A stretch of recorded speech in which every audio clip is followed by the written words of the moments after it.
Telling people that how they feel isn't valid is not a good strategy. I mean, when we say it that way, oh my gosh, it feels obvious.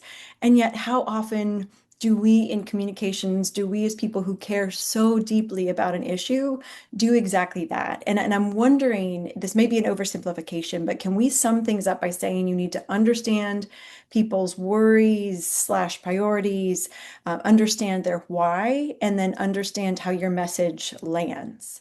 I think that's a really good way to sum it up. It's understand the why. The only thing I'd add is that people don't always know their why. This is what makes Mm, behavioral mm. science Yeah. hard. It's also what makes like co-creation hard, is if you go to people and say, I want you to design a solution.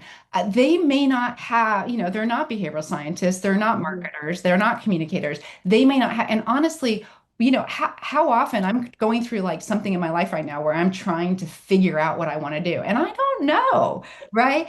And we will say things. I love this is one thing about focus group. We will say things and just think about yourself when you're driving. When you're driving, you're like, I'm a good driver. I'm a good person. And then how often do we just immediately turn around? I mean, if I Mm, cut someone off, it's because I'm busy, I'm rushed.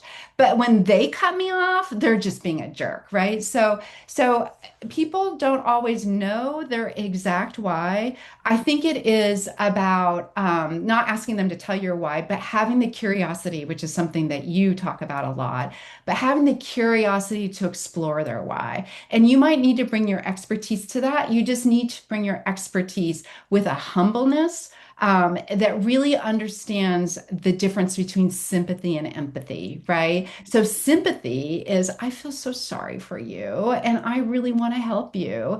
And it is really paternalistic and honestly elitist. Whereas empathy is like, I am doing my best to walk in your shoes. I probably can't mm, ever, but I'm going to center myself in your story. That doesn't mean I'm going to take your story and do exactly what you say your story is, because I'm also an expert in the solutions, but I need to craft the solutions and frame them in a way that makes sense to you, that matches your values, your aspirations, and doesn't make you feel like you're stupid.